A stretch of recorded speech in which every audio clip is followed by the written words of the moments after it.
Good afternoon. Thank you all for joining us this afternoon as we talk about the question of whether voting by mail is safe with the League of Women Voters.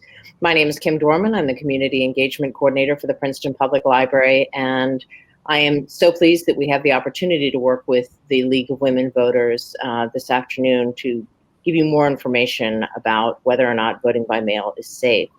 To talk to you today, we have Sandy Smith and Cindy Gordon from the League of Women Voters, and they can tell you a little bit more about their work and to respond to this question. Hello, my name is Sandy Smith. I'm happy to be here today on behalf of the League of Women Voters. The League believes that voting can be safe, easy, and secure in November, and I'd like to explain why. So what I'm going to do, I'm going to share my slides with you.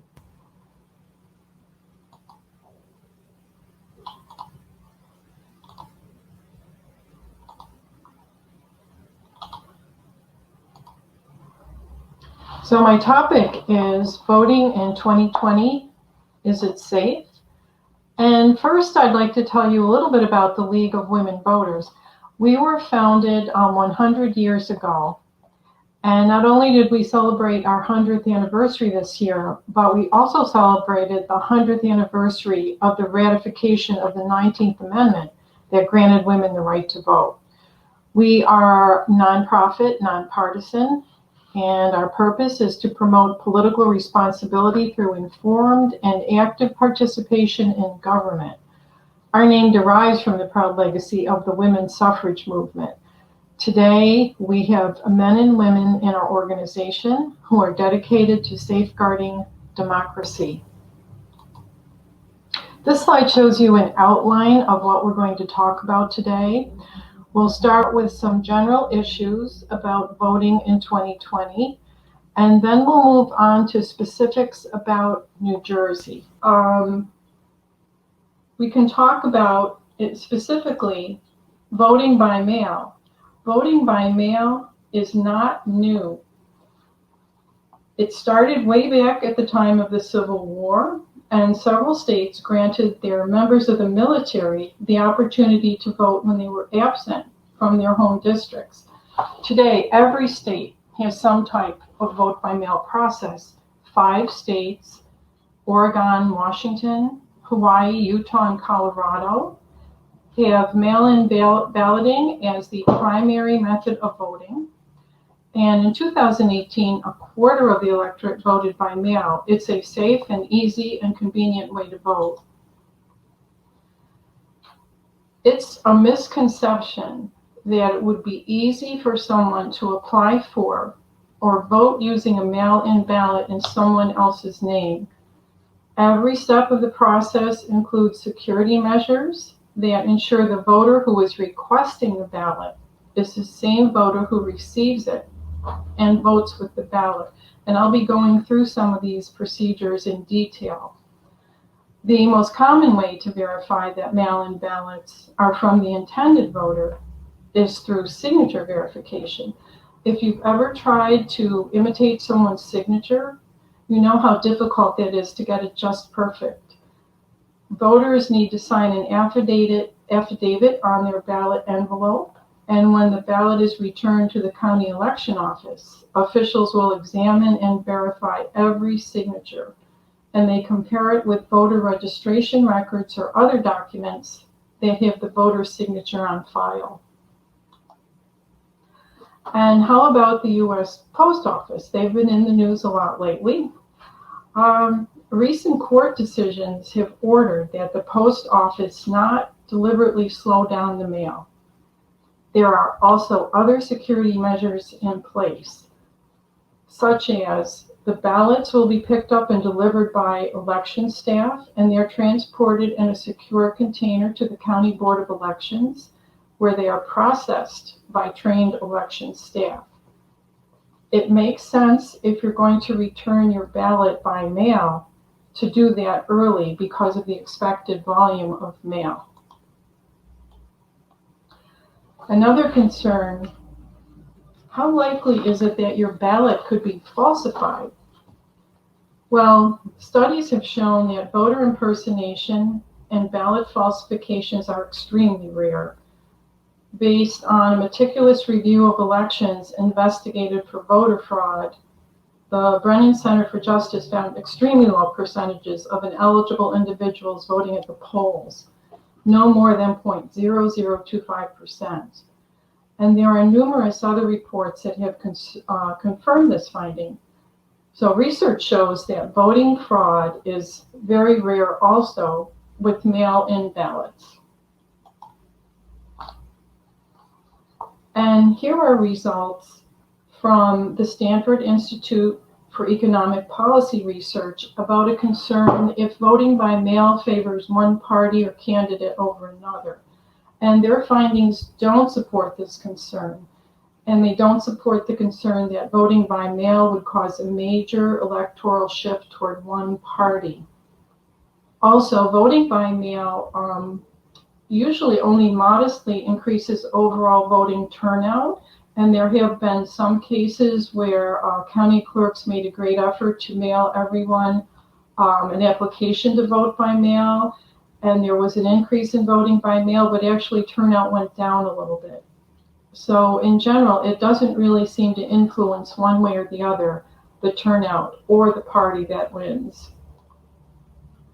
Now, in detail, as promised, how is duplicate voting prevented? Well, first of all paper ballots go to the county election officials in New Jersey, and they go through a process that's designed to prevent duplicate voting. So the barcode on each ballot envelope is actually your voter ID, and it is scanned, and if a second ballot happens to come into the office that has the same barcode, then it will be rejected. So that's one mechanism. Another important thing for you is that you want to be sure the information that you receive about the election comes from a reliable source. And I can recommend to you the Princeton Library's voter education website. And some of the resources that they provide for fact-checking are the Center for Public Integrity, an organization called fastcheck.org, and also PolitiFact. Now specifically, we're going to talk about New Jersey and how can you vote. And by now, most of you should have gotten a mail-in ballot, because as you probably heard, all registered voters in New Jersey will receive a mail-in ballot. This year you did not need to request it. So it's similar to the primary in July, where all registered Democrats or Republicans received a mail-in ballot. We considered the primary a test case. And I want you to know that, yes, there were some problems because New Jersey has never done this before. But the League of Women Voters and other organizations put together a survey after the primary, and we asked voters about their experience, good or bad. Based on the results of that survey, which was discussed with our governor, some changes were made. Just for example, more drop boxes. We know that we need more drop boxes, and the ability to take your completed ballot to the polls. So we feel like we have improved the system since the primary in July. And what can you do with your ballot? If you have completed it, you're ready to return it. What can you do? First of all, you can return it through the U.S. Post Office because it has postage paid. Second of all, New Jersey has at least 10 drop boxes per county. Mercer County has 15. And these are under 24-hour video surveillance. They're clearly marked, as you can see the drop box here for Mercer County. They're weatherproof and tamper-proof. And the other option you do have that you didn't have in July for the primary is you can take your completed mail-in ballot to the polls. Or, and even a fourth option that's always available, is that you can take it to your county board of elections. And you'll notice here something about a bearer. What is a bearer of a ballot? I will talk about that in more detail later, but a bearer is essentially someone other than the voter who transports the ballot to either a drop box or to the Board of Elections, and I'll explain in more detail how that works. So this is a good option if you have, say, an elderly parent. They might need some help completing the ballot, and they might need you to physically take the ballot and take it to a drop box or wherever they choose to deliver it. Now, a little bit more about the secure drop boxes. The league has been getting questions about the drop boxes. This is a drop box for Mercer County. And if you'd like a complete list of the locations within your county, you need to go to your County Board of Elections website, and they will all be listed there. As I mentioned before, these drop boxes are secure. They're under 24-hour video surveillance. And also, the process is highly regulated. So the ballot would go from your hand into this drop box, and no one else will touch or handle that ballot except a Board of Elections official. The ballots will be picked up at least once a day, and if the boxes are getting full, they will be picked up more frequently. And the Board of Elections official takes the ballots directly to the Board of Elections office, where they are processed and getting ready to count them. This shows the polling places. For health and safety reasons, the governor has determined that the polling places will be limited. This is a recent list for Mercer County, and if you want to know your polling place this year, check your County Board of Elections website. I would like to mention something very important here. Be aware that you may have voted at the same polling place for the past 20 or more years, but this year it could very well be different, because there are, as I said, limited polling places. And going to the polls is sacred for a lot of people, including me. I started going to the polls with my mother when I was a child, and I took my son to the polls when he was a child. I like voting at the polls. But this year, that is not the best option, especially for safety reasons. So please be aware that you have other options and you do not need to go to the polls this year. Now, again, looking at some of the security features of mail-in ballots. As I mentioned, the envelope with your ballot, it has a unique barcode, and that's your voter ID. And then you put your ballot, which has absolutely no marking, no signature, no barcode, nothing. It's completely anonymous. No one will know that that ballot belongs to you once it's removed from the envelope. And it's put into an inner envelope, and then there's a certificate that the voter has to sign. So be sure that you do sign. As you can see, for most ballots, it's indicated with an X and it's in red. So you need to read the instructions when you get your ballot, and that signature is very important, and that's one of the most common reasons why ballots are rejected. People simply forget to sign. And don't detach, as it said, do not detach that certificate. As I mentioned before, if someone needs assistance completing their ballot, that's fine, but anyone who physically helps someone complete the ballot, you'll mark the ballot for them. You must indicate that you help someone, and this is in the designated section of the certificate. Now, a little bit more about the bearer. So a bearer is simply someone who's transporting a ballot for another voter. And the bearer must complete the designated section on the external envelope. So the ballot goes into the internal envelope where you need the signature, and then that envelope goes into the external envelope. And as I mentioned, a bearer can only deliver 3 ballots other than their own. And that's not 3 at a time, that's 3 for the entire election. This is what I think is a wonderful feature. New Jersey has set up a voter information system, And what you need to do, you need to set up an account like any other online account. You need to establish a user ID and a password. And then you can sign into this. And it gives you a wealth of information. You'll see your voter ID, and you'll see your entire history of mail-in ballot and provisional ballot. What was the date that your ballot was received, and was your ballot accepted for counting? That's all available to you. It will also tell you your polling location and a list of your county election officials. So if you want to see if your ballot for November 2020 election was received and counted, this is where you go.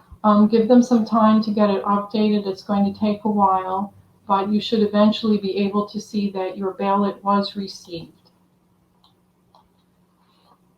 Let's look at some of the reasons that mail-in ballots are rejected. We've already talked about the signature issue. So these reasons are based on data from all primary and general elections in recent years. It's a report that was compiled by the New Jersey Division of Elections. So as you can see, certificate not signed is the number one reason. Sometimes the ballots didn't get there until after the polls closed or the deadline. Sometimes the certificate was missing, so again, do not detach the certificate. Sometimes the signature doesn't match. And I'd like to pause here and mention, a lot of us, our signature will change over time. So if you feel that your signature has changed, what I recommend is go to the New Jersey election website or obtain a voter registration application some other way. You can download it and print it from the New Jersey election website. So just register again, and one of your options is signature update. So you're registering to say, I want to update my signature. And you complete the application. It's very easy, and then you sign, so that this puts in the record of the New Jersey Board of Elections your new signature that they can compare to your ballot.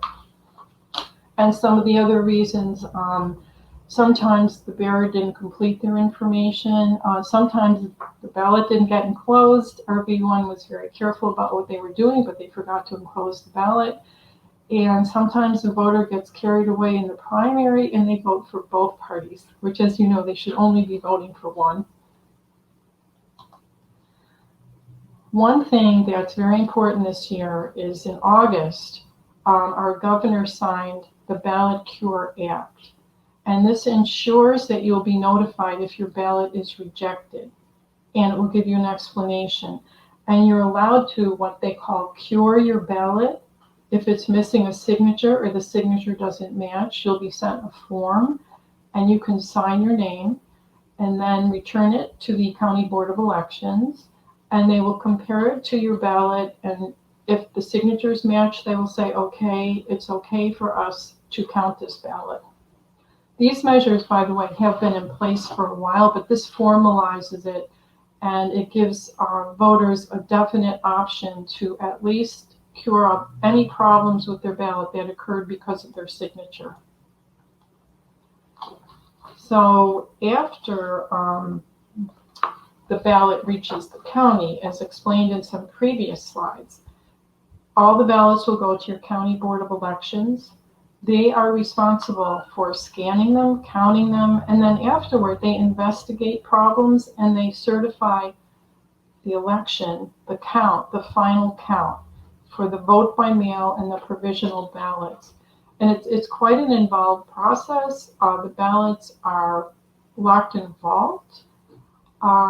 They have to have equal numbers of Republicans and Democrats counting. It's a very involved process.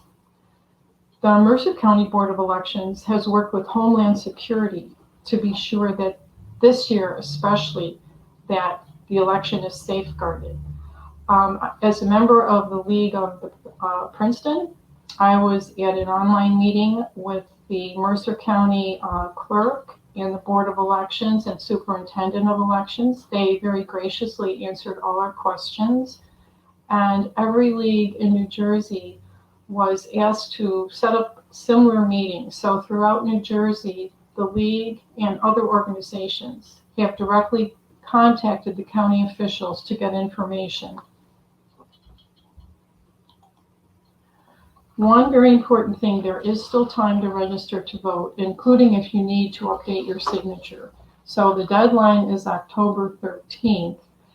And this year, for the first time, New Jersey approved in September registering online. So that's a very nice option. Here are some voting resources. I encourage everyone to check your registration status here. If you already received your ballot, you should be okay. They have your name at the correct address.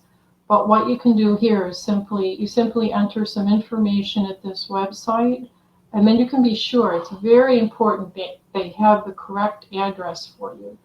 And I think, as you probably know, if you move at all, even if you move within the county, if you just move down the street, if you just move next door, you need to re-register, because your voter ID is linked to your address, and that's where your mail-in ballot would be mailed, and that's also in times when you can vote at the polls more easily, you would get your sample ballot. So it's very important that this information is correct. There is a link to register to vote online, and also I encourage you to write this number down. The state of New Jersey has a voter protection hotline, and they answer questions about voting. They take care of last-minute concerns. Many of the volunteers are members of the league or other organizations that are interested in safeguarding voting. And if they don't have the answer for you, they will direct you to the proper place to go. Before I conclude and take questions, I'd like to mention two sources of more information. The first one is the League's website, vote411.org. This is a website that was developed about 10 years ago, and not all states have this website because there is a fee. But the League of New Jersey has paid the fee for this website, so we've had it available for several years. And all you need to do is just enter your address, and it will tell you where to go to register to vote, give you information. It will tell you how you can check your voter registration status.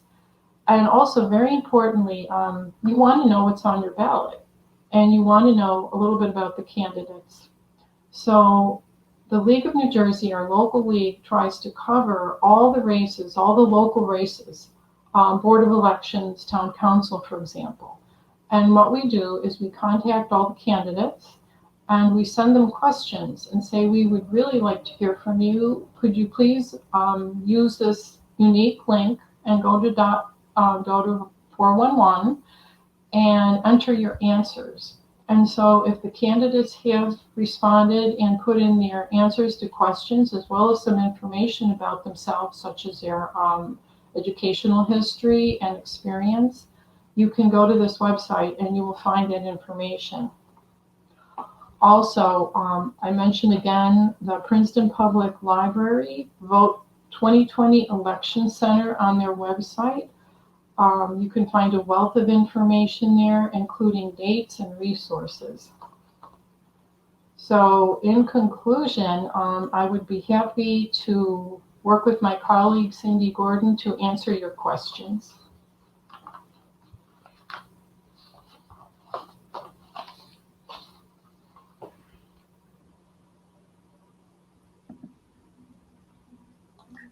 Thank you so much, Sandy and Cindy. We have a number of questions from the audience. The first question is, what is the best way to cast one's vote so it has the biggest positive impact on the presidential election? Some say go to the polls, others say buy a ballot box as early as possible. I would like to express the opinion of the Mercer County officials. They recommend that you use a ballot drop box for several reasons. One is it avoids any issues with the post office. So the post office has done their job if they delivered your ballot to you. From then on, it's your responsibility. And it's safest to take it to a ballot drop box because, as I mentioned, the only people who will handle it from that point on are the county election officials. They are trained and they take it directly from that drop box to the county elections office. So the league put that question to them directly. What do you recommend this year for voting? And they said, we want voters to use the ballot drop box. So that is my strong recommendation based on what I heard directly from the county officials. I'd like to add something. It isn't about what has the most impact, but there are some things you should really think about if you plan to go to an actual polling place. First, there are limited numbers of polling places. Secondly, there are, of course, the health issues. But you cannot use a voting machine. This isn't going to be like the days of old where you went and went behind the curtain and voted. You will not be able to actually cast a ballot at the polling place unless you are handicapped, in which case special accommodations will be made. For everyone else, you will have to bring a ballot, the one that you get in the mail. You have to bring it, have already completed it, sealed it, signed it, done all of those steps that Sandy mentioned, and hand in your completed ballot in person. You can do that, but you will not be going into the old-fashioned voting booth unless you're handicapped this year. And I'd also like to add that I think everyone has accepted that we're not going to know the day after the election the outcome. It's going to take longer. We know that from the primaries. So I think we have to be patient. The other important thing to remember with the presidential election, that's not official until January. Yes, we do know. We usually know who the president is, but we remember from 2000, we didn't know who our next president was until a couple days before the Electoral College. So this year, it may take days or weeks before we know who our next president is. But the important thing is you want your ballot to be counted. There's no way you can influence beyond voting. You have one vote, you want it to be counted. And from then on, it's in the hands of the election officials and the Electoral College and ultimately Congress who decides who the next president is. Thanks so much. We have a question from Sally Zarnstar.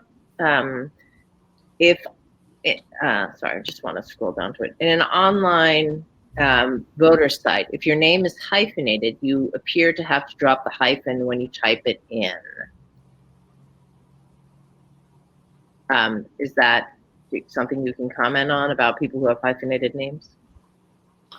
Unfortunately, no, I didn't ask. We didn't even think to ask that question, but I would say you could call your county clerk or county board of elections, and they should give you guidance on that. Okay, thank you. John Neal would like to know, how does New Jersey compare to other states in terms of fraud and security? Well, we haven't done an in-depth study on that, but, well, for one thing, we haven't been in the news, so I think that's good. The league, I will tell you that the league is ever ready for any kind of voter fraud legislation coming through or anything tampering with the safety of our elections. We feel that New Jersey does a good job, and we haven't had to step in much in decades, but we're ready. So I would say, it's my personal opinion, that we do pretty well. And for example, I looked at my history of, I had to vote by provisional ballot once because there was a problem at the polls. And I voted by mail, and when I go to that website, I can see that all of my ballots were accepted, received and accepted for counting, and there's dates associated with them. So I have high confidence in New Jersey in terms of how they handle the elections. I don't know if you wanted to add anything. Well, I did read an article about that. It was based on elections through 2018, and they did look at every state and list all of the issues that states had in terms of security. The biggest issue in New Jersey at that point was the paper ballot, the lack of paper ballots. Many people have expressed concerns that when you vote at a voting machine, you don't have any kind of a trail. In some states, you get, I think, a little ticket or some kind of almost a receipt to show that you voted. And our voting machines in New Jersey, I don't think any of the counties have that. And so that was the comment in the article, that the failure in New Jersey was that they didn't have the voting machines that provided a record of how you voted that could be checked if you went back and voted. That's all, of course, all out the window this year. That's something that perhaps the state, I think people are looking at this, and I know there's been discussion of changing the voting machines, the way the voting machines work in the future. But right now, a whole new ball game. There will be, I don't actually know what kinds of machines will be used, or if it's even a machine that's the accommodation that's used for handicapped voters. But everybody else will be voting in a different manner. So I don't think that issue is relevant this year. That's a good point. And also, just to reassure you, all the poll workers have to be trained. This year is interesting because a lot of the poll workers are elderly, and this year they haven't been signing up. They're concerned about COVID, they're at high risk. So the people who have been signing up are teenagers sometimes, 16 and older. So we're going to see at the polls younger poll workers, much more than we saw before. But they are trained, and everyone who gets anywhere near a ballot has to be trained. Anyone who goes to a drop box to simply collect the ballots and bring them to the Board of Elections has to be trained. So I hope that will reassure you also. Thanks so much. I think it's kind of exciting that we're going to have a bunch of teenagers at the ballot stations. Yeah, we're hoping for a higher turnout too. We're always pushing very hard, and Cindy's done a wonderful job. The League of Women Voters at Princeton now has a packet. So we've been approached by private high schools, and we have a packet all ready for them to get teenagers involved. So they start voting at age 18, and it's a lifelong commitment. And to being a good citizen, because that is one of your responsibilities as a citizen of this country, is to vote. And let me just put in another plug for vote411.org. If you know anybody, particularly a younger person that we're talking about, school is crazy this year. I don't know if people are in school or out of school, if their hybrid learning systems are offering them the opportunity to learn about voting and to sign up. But, and same with colleges. So we do have packages of information if anyone knows of schools that are interested. But I would also recommend vote411.org, because they have a checklist for, I think, particularly for college students, to say, this is what I need to do and where do I need to vote if they were, by chance, on a college campus away from their home. But it's a very good checklist and just helps people know what to do. Vote 411 is a pretty good one-stop shopping site for information, as is the Princeton Library's voter page. Thank you so much. Owen O'Donnell would like to know, how different does the signature have to be rejected? If a middle initial is included or omitted, will that affect the acceptance? Well, I would have to say I'm not sure. It's subjective because a human is going to be looking at it, and there's human error. However, again, they're trained on what parameters, this is okay, this is not okay. Even if you sign your name 10 times in a row, it's going to look slightly different, but it should match.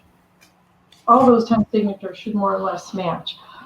I don't know if they're going to be very fussy about a middle initial.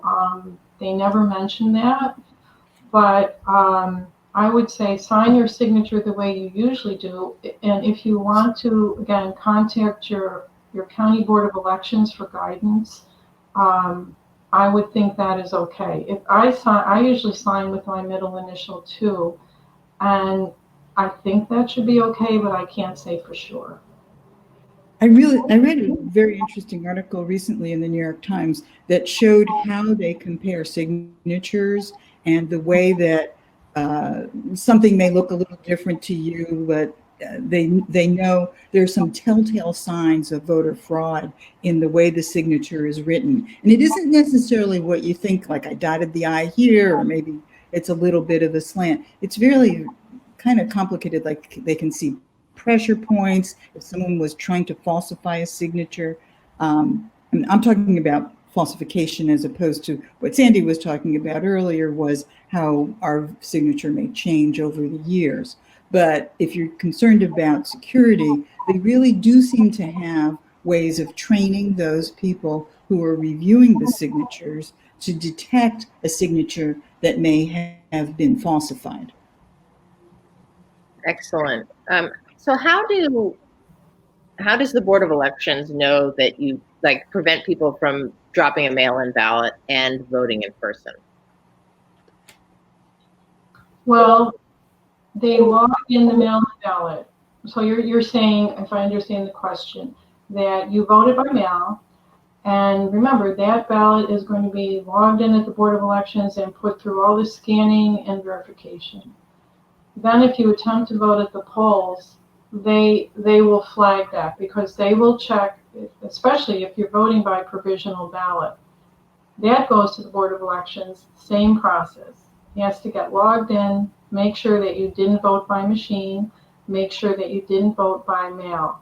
So that is a secure system. Once you're logged in as voting, it doesn't matter how you vote. If you vote again, their system will flag it, your voter ID. They'll flag it and they'll say, oh no, we've seen this voter ID already. And they reject everything after the first one. The first one counts, so you can't change your mind. You know, that's another, I changed my mind, I voted early, now I want to vote for a completely different slate of candidates. You can't do that. Your first vote, so think about your first vote, because that's the one that's going to count. Terrific. And finally, does it matter if I put my mail-in ballot in the mail or in a drop box? Well, yes and no. In theory, if you return it by U.S. mail, it should get to the same place. But you are allowing other people to handle it. You know, the postal workers are trained, and they are supposed to set them aside and then wait for the election official to show up. But there again, a human is handling it at the post office. And there's potential for delays, of course. That can happen. Again, human error here. If everything worked perfectly, there's no difference. Again, you go to the drop box, there's no other human, no other person who touches your ballot after you put it in that drop box except a trained election official. And the only thing they can do with it is collect it and take it right to the Board of Elections. They can't stop at Starbucks. They better not. They better not put it in their trunk and bring it tomorrow. They're trained. It's very important. They take it very seriously. So that's why I think that is the most secure way to vote. And usually I have no reservations about the post office, but in trying to be a good citizen, I want my family's votes to be not going there to the post office because they're already overburdened. And so I'm trying to be a good citizen and choose the best way to vote and not overburden the system because it's already been under a lot of pressure this year. Whatever your choice is, do it early.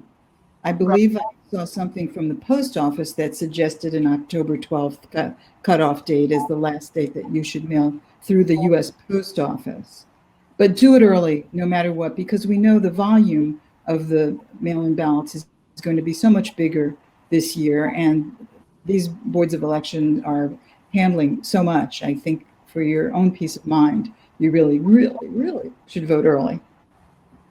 Yes, that's the best advice. And also, I think you may have heard that as an exception, the Board of Elections will start counting ballots 10 days before the election. They usually don't.